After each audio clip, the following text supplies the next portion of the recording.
Behind the story lurks a stunning reality. Is Greece's most famous monster inspired by a human corpse? And is the story based on actual science, as seen in our night sky? Discover the hidden meaning behind one of the greatest stories ever told. The hunt for the head of Medusa.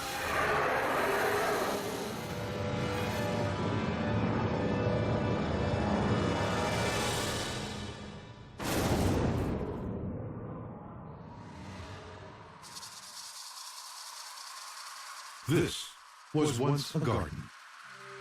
Now, it is a graveyard littered with dead bodies. Each face frozen in a moment of terror. The fatal moment when it gazed upon Medusa.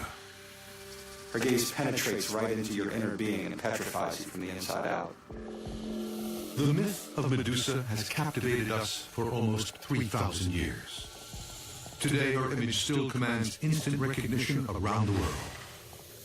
The Medusa that we often see depicted on vases features a woman with boar's tusks, snakes curling around her head instead of hair. Sometimes she is bearded. Very often she's grimacing, facing us directly with her tongue lolling out of her mouth, her eyes staring straight at you. In ancient Greece, myths made sense of a confusing world. Their stories recorded history, explained nature, and dictated how people should live. The Medusa myth was no exception. They teach lessons to the society and help them organize things. And I think the Medusa story gives us a window into just certain kinds of values in ancient Greek society. It surely gives a sense of kind of a rich portrait of men's experience, insofar as they may well have felt at some point in their lives completely under the spell of some bewitching type of woman. Medusa can crush a man with a single penetrating look. It is a power that makes her nearly invincible. The Medusa myth awakens a number of fears in people, especially men. This image of the all-powerful woman whose gaze can't be averted, whose gaze can see right through you to expose everything inside of you, that can freeze you in your tracks and somehow devour you and consume you. And I think men in particular are very afraid of this sort of strong woman.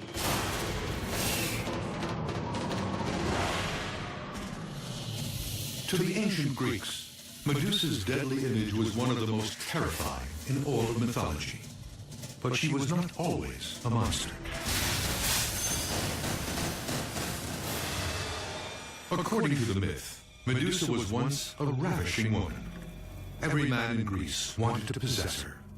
What she's described as is, she's a beautiful woman with long, flowing locks of hair. Every suitor wants to marry her. She causes envy among everyone. But Medusa can't get married. She is a priestess of Athena, the goddess of war, and bound by an eternal vow of chastity. Athena is the patron goddess of the great city of ancient Athens. She's also a virgin goddess. Sex is not a part of her world. She's actually beyond the reach of any male desire. Servants in her temple would have been expected to be virginal, so they could devote their energies not to domestic issues and childbearing, but to the goddess's service. Medusa, the hideous image of evil, starts out as a symbol of purity. This is the story, but could it be based on reality? Athena's temple is no myth. It still stands today high atop the Acropolis in Athens. The Parthenon. In Greek, it means place of the Virgin. When it was completed in 430 BC, it towered over the city of Athens. Any great city should have a great temple. It would be like any city in America having some kind of great sports stadium. So Athens, being the most prominent city in ancient Greece, wanted to have also a temple that befitted its magnificence, and so they created the Parthenon. At the center of the temple stood a colossal statue of Athena, nearly 40 feet high, carved out of ivory and gold. It was one of the most impressive sights in the ancient world. In the myth, this is where Medusa's tragic fate unfolds. Medusa's beauty is off limits, locked away in service to Athena.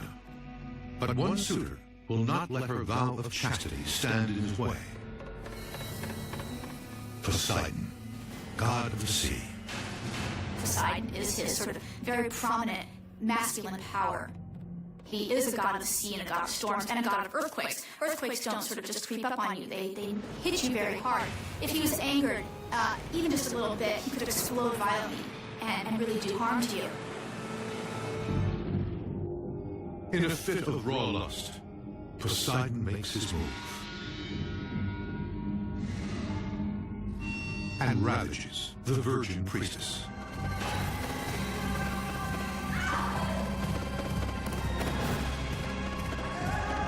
He raped her inside of Athena's temple, a sacrilegious act. He stole from her virginity. Certainly, this would be a crime at any time of the world. Medusa is devastated. Her innocence has been stolen. Her life changed forever.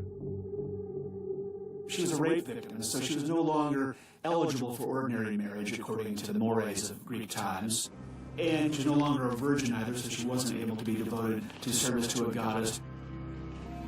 For certain religious rites, you had to purify yourself from intercourse. So actually having intercourse in the temple is desecrating that space. Hence Athena's anger, and Athena is furious. But not with Poseidon.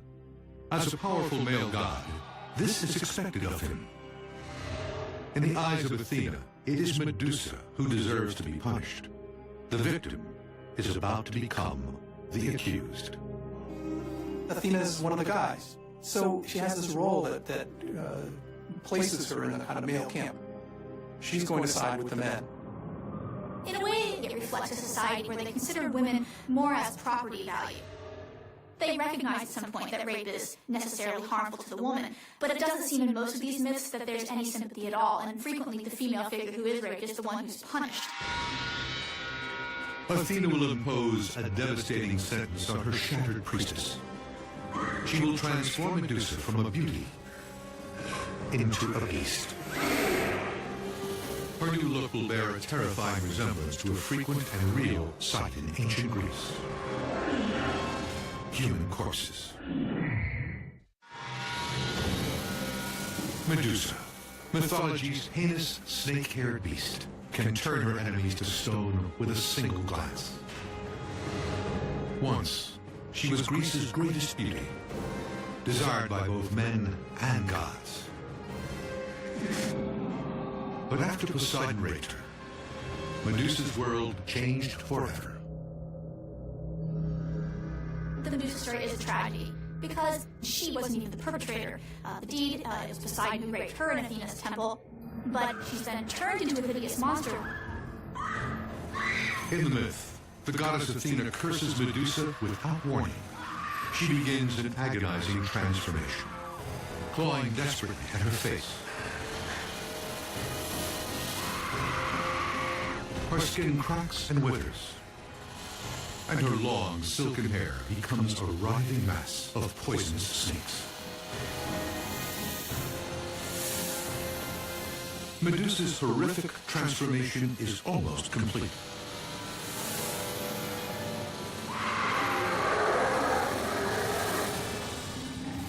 But there's one more twist.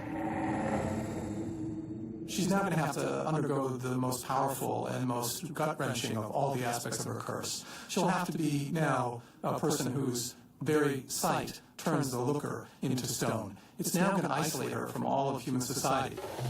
Medusa is now no longer going to have any interactions with anyone else. So what Athena has effectively done is consign this poor girl to a kind of solitary confinement for the rest of her life. For the tragic crime of being raped, Medusa has lost her status, her beauty, and her ability to look at anyone without killing them. Now, the final blow. She is banished to a remote and desolate island for life. Medusa is now going to live out this curse for eternity. And for all eternity, things don't really change. All that matters is that her stone garden grows by one every time someone tries to come close to her. In the myth, Medusa has become a type of monster called a gorgon, a name that comes from the ancient Greek word for terrible. The gorgon is this horrible monster. It's got scaly skin, huge staring eyes, and it can turn you to stone by looking at you. The earliest traditions that we have of gorgons mention Medusa. Medusa becomes first a human being who's then transformed into one of these nasty beasts. In Greek myth, gorgons represent the physical embodiment of death. In fact, death is what inspired them. The broad, wide-open eyes, the marks on the face, the bloated face itself, the pulled-back skin showing the teeth and the tongue protruding was inspired by the sight of the dead body. In the days after dying, the skin of a human corpse begins to shrink around the various parts of the body. The face becomes grotesquely bloated. The eyes expand out of their sockets, and the tongue swells, pushing itself out of the mouth.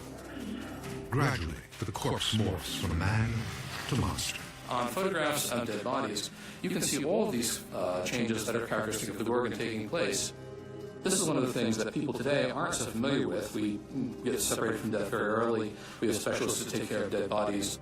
But the truth is that in ancient times, you wouldn't be insulated from this. People would see this sort of thing. Death was everywhere in the ancient world.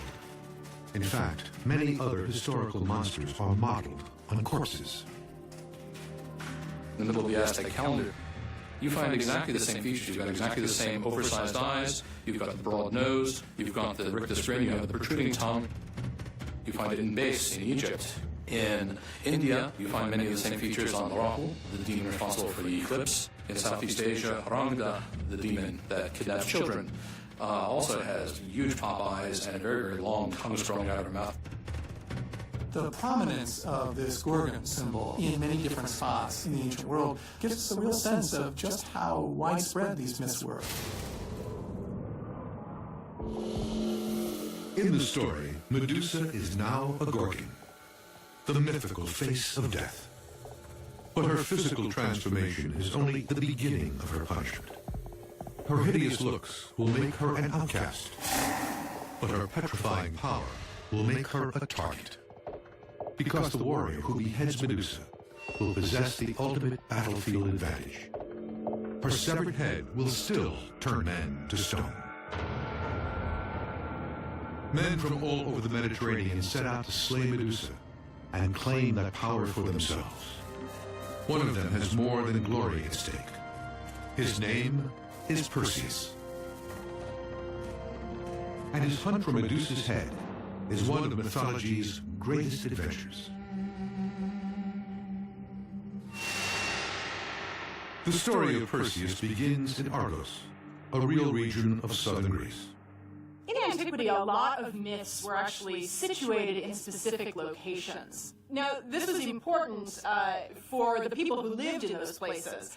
They could actually claim connection to one of these divine heroes. In the myth, Argos is ruled by a tyrant named Acrisius. The king has a problem. He has no male heir. The Greek world tried to retain property in families. And the way you retain it in families is you leave it to the firstborn son or the eldest male heir. Acrisius' only child is a daughter, Danae. She has no children of her own. So the king consults a prophetess to ask if she will ever bear him a grandson. Acrisius is told in prophecy that if his daughter ever had a child, that child would rise up and kill him. When he finds out that the son of his daughter is in fact going to kill him, he sort of freaks out and decides that he needs to prevent her from ever having a child to begin with. This fear of generational shift, this fear of losing your power to the next generation, was real. If you had a kid and you had something worth taking, at some point you needed to keep an eye on the kid. Overcome by terror, the king hatches a plan to save his own skin. Acrisius had his daughter Danae walled up inside of a tower where no one could see her. It was a pretty miserable existence. Danae is trapped with no fresh air and barely any food. It is the king's way of killing her without getting blood on his hands. The king kept waiting for news that his daughter had died and was very surprised that he never received news that she had died of starvation or thirst. After a while, they began to see lights on and hear noise and sound coming from the tower, and so Chrysis went to see what his daughter was up to. The king enters his daughter's chamber and discovers to his horror that Danae is not only still alive, she's a mother to a son, Perseus. Acrisius is stunned that someone accessed the secure tower and impregnated his daughter. But the baby's father isn't a mortal man. He is king of the Greek gods, mythology's most prolific womanizer, Zeus. Zeus, who seduced so many women in so many myths, sees Danae through the grating and falls in love with her, and so he comes down to her in about the only shape that could come through the bars, which is a shower of gold. He took the form of a cascade of gold and poured himself into the room, and then was able to make love to her in that way. Zeus's shower of gold may have been inspired by a real natural phenomenon, one named after Perseus. Probably the most impressive and most visible meteorite shower in the sky is the Perseid meteorite shower. Certainly, it looks like a shower of gold coming down if you've ever stopped and watched it in August. You can see the individual streaks with a yellowish color to them. In mythologies around the world, women can be impregnated by various natural forces. And it's not just a shower of gold that we have in the legend of Perseus. We have women and animals sometimes being impregnated by the wind, or in various mythologies, women become pregnant by the sun. Perseus is born both divine and mortal, a type of hero known as a demigod. So this demigod idea means that this person has some features that are very godly, some divine powers, but at the same time, he is mortal, he can die. I suspect that the Greeks invented this idea of a demigod because they wanted to reach the gods as much as possible, to create images of themselves that are closer and closer to the gods. To fulfill his destiny as a demigod, Perseus must first survive his grandfather's wrath. King Acrisius fears the boy will fulfill the prophecy he dreads and grow up to kill him. His first impulse is to murder both mother and child, but he fears Zeus's revenge. So he devises a plan to let nature do the killing for him. Acrisius decided to put both the mother and the child into a boat-like construction and throw them into the sea. Danae and Perseus have been left for dead, with no food, no direction, and no protection from the dangers of the sea. Meanwhile, on a dismal island beyond the waves, Medusa is adding statues to her garden of death. Warriors turn to stone trying to capture her head. She possesses a power every conqueror desires, even real conquerors, like Alexander the Great. Medusa's power to turn men to stone may have spawned the famous phrase, "looks that kill." But the ancient Greeks believed her power could be used for good as well as evil. In their language, the name Medusa actually had a positive connotation. It meant guardian. Her image was often used to ward off danger. She even appeared on the armor of some of the world's most feared warriors. Evidence of this can be found in one of the time capsules of the ancient world, Pompeii. When they were excavating the city in the 1830s, archaeologists found a very large mosaic which depicts a battle between Alexander the Great and the Persian king Darius. And on Alexander's breastplate is an image of Medusa. The battlefield wasn't the only place where Medusa's powers were sought. She was also used to scare children. The idea was that you would put the symbol on the outside of your stove, and this would prevent children from opening up the oven door. Now, the Medusa was something that Greek parents used to use in order to scare the kids in order to eat their food.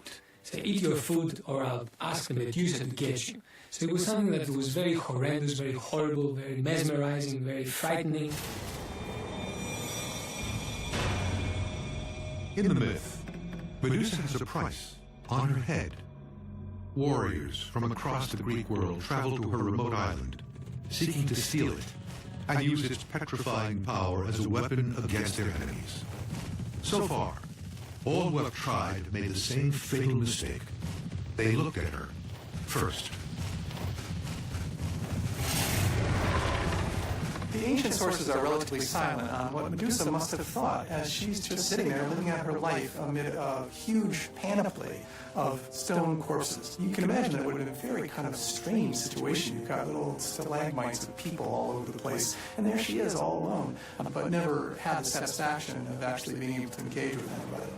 So you can imagine Medusa living out her life, kind of waiting for the next person to waft into her purview and get turned into stone. But one hero is determined to break her spell. As Medusa languishes among her statues, Perseus is coming of age across the sea. When he was a baby, he and his mother Danae were cast out to sea by his grandfather, King Acrisius. Mother and son were expected to die. But Perseus' divine father, Zeus, protected them. They washed up on an island called Seriphos and settled there. He grows up into a nice, strapping young lad, as it were, very strong and also very strong-willed and very protective of his mother. Perseus has a very good reason to feel protective. The ruler of Seriphos has plans for his mother. The king of Seriphos was not enthusiastic about having Perseus around, partly because he had his eye on Danae, who was still a young woman and beautiful, and he wanted to marry her. The king hatches a plan to take Perseus out of the picture. He demands an expensive gift from all of his subjects and vows to banish any who don't comply. He knows that Perseus is poor and won't be able to deliver. Perseus, being a young man without a father and really without a family, if you didn't have a father in ancient Greece, it meant that you were really very much a kind of social outcast, didn't have any gift to bring to the king. Perseus is cornered. If he is exiled, his mother will be forced into an unwanted marriage and be separated from him forever. He makes an impulsive decision with deadly ramifications. Perseus says, well, I may not be able to buy a great gift because I'm poor, but I'm going to do something that no one else has been able to do. I will bring you the head of Medusa. It's a suicide mission. No one has ever returned from Medusa's island alive. But for Perseus, there's no turning back. It's a matter of honor. He can't get out of it. He has to bring the head of the Gorgon.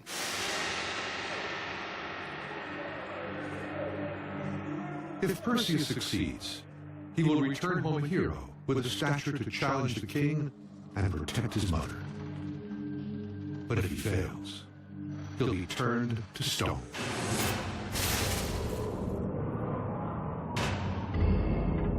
In Greek mythology, the names Perseus and Medusa are forever linked. The consummate hero and the ultimate monster. It is a story that began here, among these ruins. This is ancient Mycenae. According to legend, this once great civilization was founded by Perseus himself. Mycenae was the greatest of the ancient city-states back in the Bronze Age, and it ruled sway over a large swath of ancient Greece. For millennia, it was thought that Mycenae, just like Perseus and Medusa, was a myth. The only surviving reference to it was in Homer's epic story, the Iliad. But in the late 19th century, a lost civilization was rediscovered. Using Homer's epic poems as a guide, archaeologists in the 19th century were actually able to locate these great ancient citadels. And what an amazing adventure it must have been to find out that not only was Homer talking about something that really existed, but now they themselves were in contact with it as well. Mycenae lies near Argos, the city where Perseus was born in the myth. Its ruins are a window into the people who invented the story of Perseus and Medusa, ancient Greeks who used mythology to explain life's mysteries. The city's structures were so massive, later generations of Greeks believed they were built by gods. They would look at the ruins of those palaces and see monumental masonry. This was a kind of feat that they couldn't imagine themselves doing. It seemed like something that only heroes could do. It was from these ruins that the story of Perseus sprang. The hero remembered for building the city and taking on Medusa. It is the ultimate challenge. Perseus confronts it with the bravado of a boy who is eager to prove himself a man. But he is woefully unprepared for the task at hand. Perseus has no weapons, no experience, and no idea how to kill his target. Another piece that makes Medusa so terrifying is that they wouldn't have had a real sense of exactly what she looked like. Anyone who had seen her before Perseus would not have lived to tell the tale. So all he knew about was that it was this monster that was so hideous that if you ever caught eyes on her, you would be frozen and turned to stone. He stalked off and began his adventure. And it wasn't long before he realized that he had no idea where he was going. But as heroes often do, and especially heroes whose fathers are gods, he soon gets supernatural aid. Lost in the wilderness, Perseus does what many ancient Greeks would have done under the same circumstances. He prays, and the gods hear him. His father Zeus sends down a divine messenger, Hermes, who gives Perseus the jump start he needs, a pair of winged sandals. One of the things that Perseus has to do is travel long distances very fast. And being an era without airplanes, here comes Hermes to offer a solution, those sandals with wings that he himself, as a messenger of the gods, uses. So he gives them to Perseus. Perseus wears them, and he can fly through the continents at the speed of faster than a jet. Now that Perseus has a set of wings, what he really needs is a set of weapons. Perseus has got everything going for him. I mean, he has divine blood, he's got great powers, he's been brought up to just on the cusp of manhood. He's ready to take on these nasty beasts, but he needs more. He's got to have technology. Hermes offers Perseus an inside tip. He advises him to locate the Stygian nymphs, beautiful women who possess the magical weapons he needs to kill Medusa. The nymphs are these female divinities who are associated with natural elements, and they inhabit them. So they are in springs, they're in mountains, they're in trees. They're typically the objects of deep and powerful sexual desire, and from this we get the idea of a nymphomaniac. The whereabouts of these nymphs are a mystery. Only 3 hideous women know how to find them. The Grey sisters. They have been old, withered hags since the day they were born, and they don't like visitors. Perseus must get them to talk, so he can save his mother and survive his face-off with Medusa. It's a battle we can still see in today's night skies, if we look closely.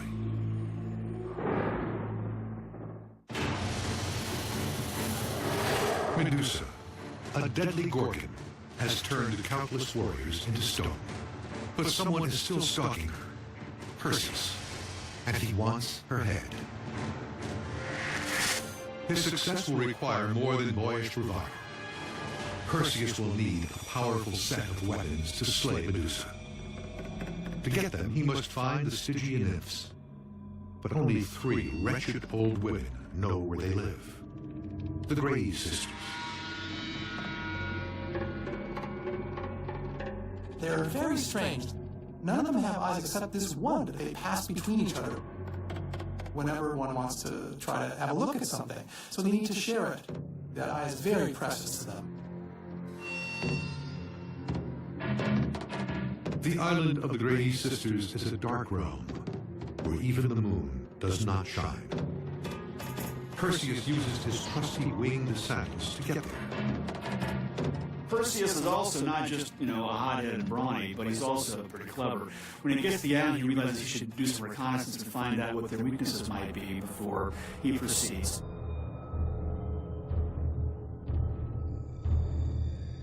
And when he realizes they all have the one eye, and they're blind while they don't have it, he steals the eye from them as they're passing it around.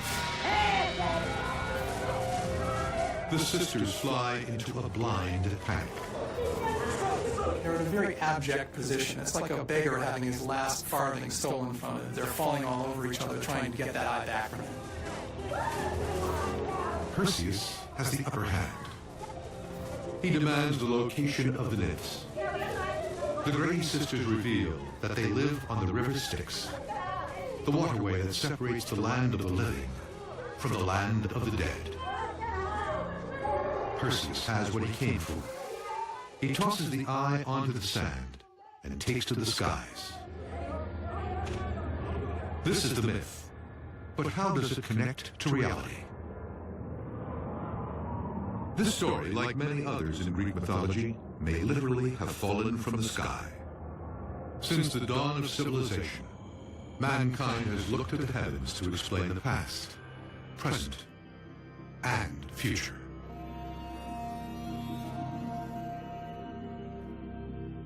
An awful lot of storytelling revolved around the things that you saw in the sky, the constellations that you see. Certainly we know that an awful lot of myths were tied to the constellations. We have in the 5th century Greeks naming the constellations by the names of mythical beings. And at that time, people not only saw the mythical creatures up in the sky as symbols, as mere representations, but they actually believed that the constellations were divine. One especially curious pattern exists in the heavens.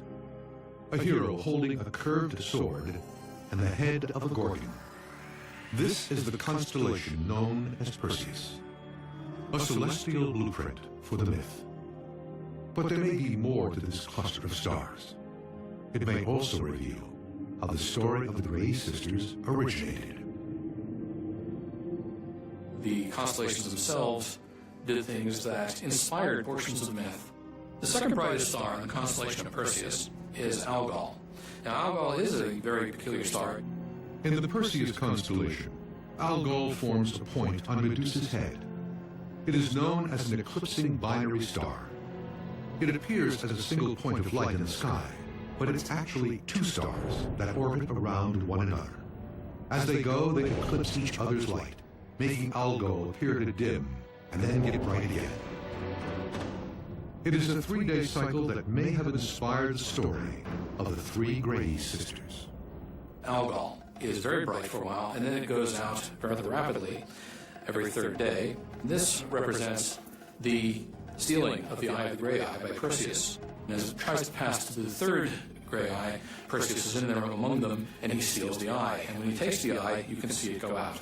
Well, if you're a good storyteller, and you've kept track of this, you know when the star is going to disappear, so you can start telling your story when the star is still bright. Then when you get to the part of the story where Perseus has stolen the eye, you can point up in the sky and say, look, it's gone.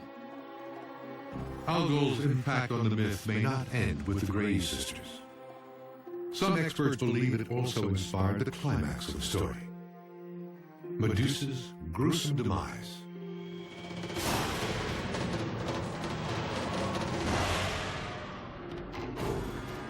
The myth continues. Perseus is on a collision course with Medusa. The odds are stacked against him. To take on the monster, he needs the right battle gear. He finds it along the river Styx, the gateway to Hades, where he encounters the Stygian nymphs.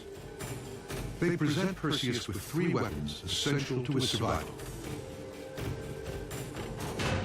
the sword of Zeus, the shield of Athena, and the helmet of Hades, god of the dead.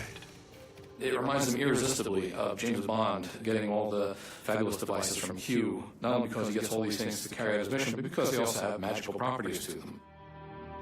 Now, Perseus is ready to fulfill his destiny, and not a moment too soon. Back home on the island of Seriphos, a royal wedding is in the works, and Perseus' mother is the unwilling bride. Will her son slay Medusa and bring back her head before it's too late? And how can he succeed where so many others before him have failed? The secret lies in his shield.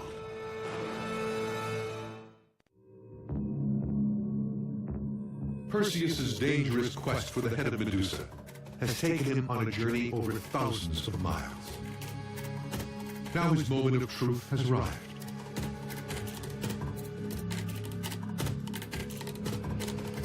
He stands at the threshold of Medusa's deadly lair. The gods helped him get here, but the rest is up to him. All this around Medusa is rocks, very hard things. Anything that would have been living would have been turned to stone. So it must have been a very bleak and desolate place. Perseus is frightened as he takes the first steps toward his fate. But they are not steps forward. The young hero is slowly creeping backwards. Perseus is very smart, and he realizes that trying to attack Medusa head-on would be his own undoing. He'd be turned to stone. So what he does instead is get his shield, turn it around, and actually approach her from behind. And he walks up to her backwards, looking at her in his shield so that he's safe. You can imagine the tension building as it gets closer and closer. As far as he knows, the shield will protect him, but he must not have really known for sure. Perseus cautiously makes his way through the lair, eyes locked on his shield.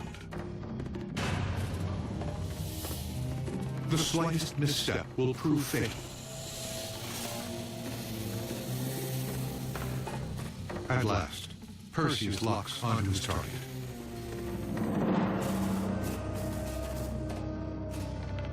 Closes his eyes and swings his sword. With one clean stroke, the head of Medusa rolls to the floor. Her years of torment and isolation are finally over. There would have been great fascination for Medusa among ancient audiences, and whether they were rooting for her or rooting against her, there would have been a great kind of sympathy for this poor, poor person. I mean, think about what she'd been through and all that she'd lost and the horrible life she was fated to live, and then her endpoint is to have a hero chop her head off. It is a tragic end for a tragic figure. But Medusa's story doesn't end here. One of the remarkable things about Medusa's head is even after she is dead, even after it's been removed and stuffed in a bag, it still has the power to transform anyone who looks on it to stone. Medusa's unstoppable and terrifying, but those forces can also be harnessed, and Perseus' story talks about that. When the head is inside the bag, then it becomes a weapon that can be used for good as well as evil. Perseus is now the owner of the most dangerous weapon on Earth. He can turn anyone to stone, and he has a few targets in mind.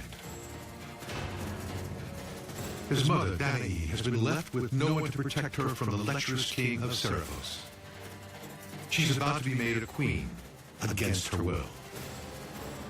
For Perseus, it is a race against time.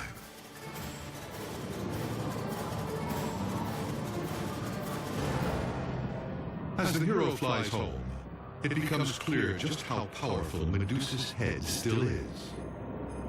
As Perseus is flying with his winged sandals back across to get to Greece, drops from her blood drop into the sand, and from this spring up hundreds and hundreds of poisonous snakes.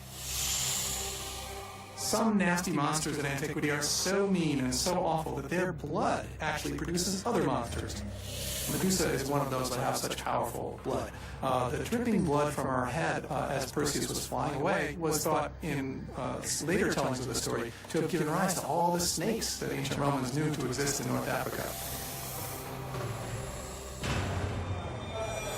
In the myth, the royal wedding day has arrived. The father of the bride has come from Argos. Perseus' own grandfather, King Acrisius. He has long feared the prophecy that his grandson would kill him. Perseus arrives just as the wedding ceremony is getting underway. When Perseus returns to Seriphos and sees that his mother is about to marry the king, he becomes very angry. So he lifts up the head of Medusa and says, "King, I have brought you your gift." One glance turns the king to stone, his face frozen in an eternal scream. But he's not the only king who gets caught looking. Acrisius is also petrified.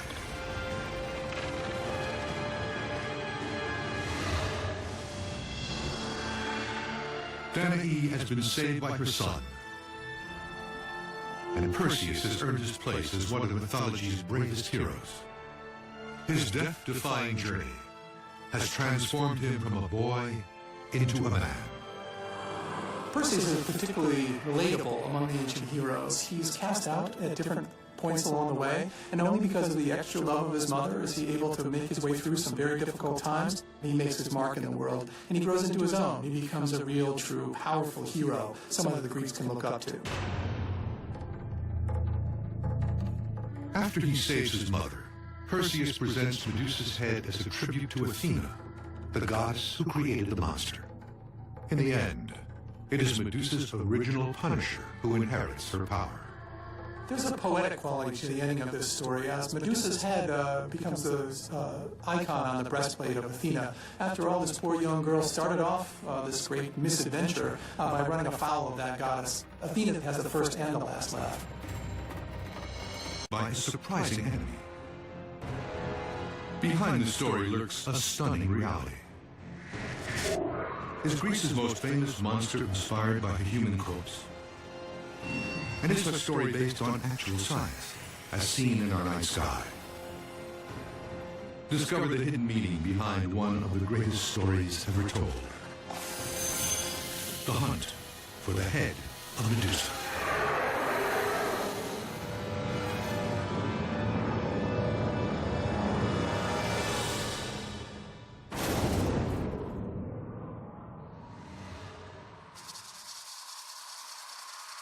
This was once a garden. Now, it is a graveyard littered with dead bodies. Each face frozen in a moment of terror. The fatal moment when it gazed upon Medusa. Her gaze penetrates right into your inner being and petrifies you from the inside out. The myth of Medusa has captivated us for almost 3,000 years. Today, her image still commands instant recognition around the world. The Medusa that we often see depicted on vases features a woman with boar's tusks, snakes curling around her head instead of hair. Sometimes she is bearded. Very often she's grimacing, facing us directly with her tongue lolling out of her mouth, her eyes staring straight at you. In ancient Greece, myths made sense of a confusing world. Their stories recorded history, explained nature, and dictated how people should live. The Medusa myth was no exception. They teach lessons to the society and help them organize things. And I think the Medusa story gives us a window into just certain kinds of values in ancient Greek society. It surely gives a sense of kind of a rich portrait of men's experience, insofar as they may well have felt at some point in their lives completely under the spell of some bewitching type of woman. Medusa can crush a man with a single penetrating look. It is a power that makes her nearly invincible. The Medusa myth awakens a number of fears in people, especially men. This image of the all-powerful woman whose gaze can't be averted, whose gaze can see right through you to expose everything inside of you, that can freeze you in your tracks and somehow devour you and consume you.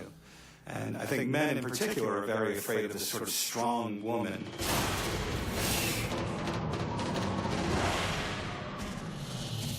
To the ancient Greeks, Medusa's deadly image was one of the most terrifying in all of mythology. But she was not always a monster.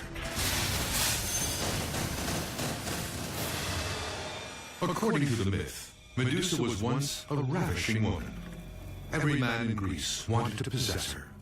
What she's described as is she's a beautiful woman with long, flowing locks of hair. Every suitor wants to marry her. She causes envy among everyone. But Medusa can't get married. She is a priestess of Athena, the goddess of war, and bound by an eternal vow of chastity. Athena is the patron goddess of the great city of ancient Athens. She's also a virgin goddess.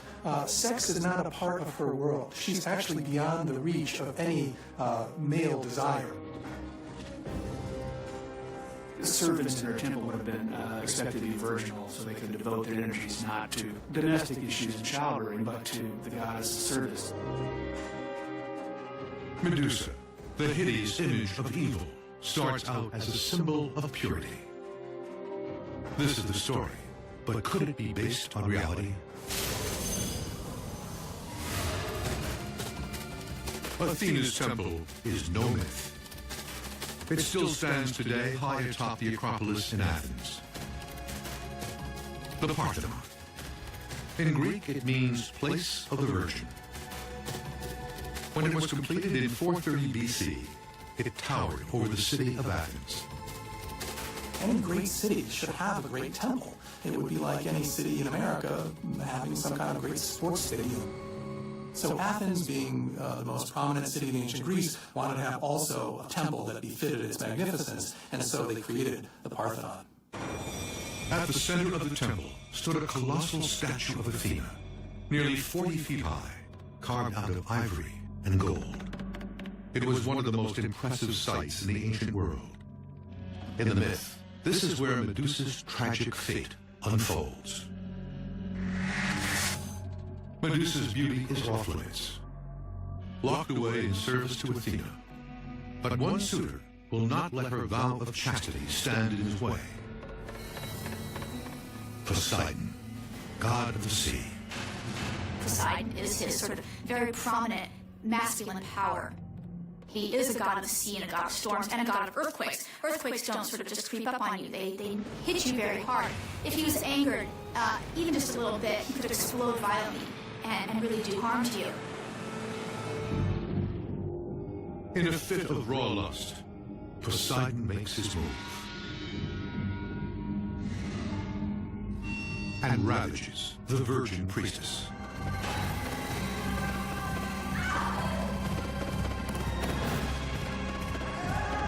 He raped her inside of Athena's temple, a sacrilegious act. He stole from her her virginity. Certainly, this would be a crime in any time of the world. Medusa is devastated. Her innocence has been stolen. Her life changed forever. She was a rape victim, and so she was no longer eligible for ordinary marriage according to the mores of Greek times. And she was no longer a virgin either, so she wasn't able to be devoted to service to a goddess. For certain religious rites, you had to purify yourself from intercourse. So actually having intercourse in the temple is desecrating that space. Hence Athena's anger, and Athena is furious. But not with Poseidon. As a powerful male god, this is expected of him. In the eyes of Athena, it is Medusa who deserves to be punished. The victim is about to become the accused. Athena is one of the guys. So she has this role that places her in a kind of male camp. She's going to side with the men. In a way, it reflects a society where they consider women more as property value. They recognize at some point that rape is necessarily harmful to the woman, but it doesn't seem in most of these myths that there's any sympathy at all, and frequently the female figure who is raped is the one who's punished. Athena will impose a devastating sentence on her shattered priestess. She will transform Medusa from a beauty into a beast. Her new look will bear a terrifying resemblance to a frequent and real sight in ancient Greece. Human corpses. Medusa, mythology's heinous snake-haired beast, can turn her enemies to stone with a single glance. Once, she was Greece's greatest beauty, desired by both men and gods. But after Poseidon raped her, Medusa's world changed forever. The Medusa story is a tragedy because she wasn't even the perpetrator of the deed. It was Poseidon who raped her in Athena's temple. But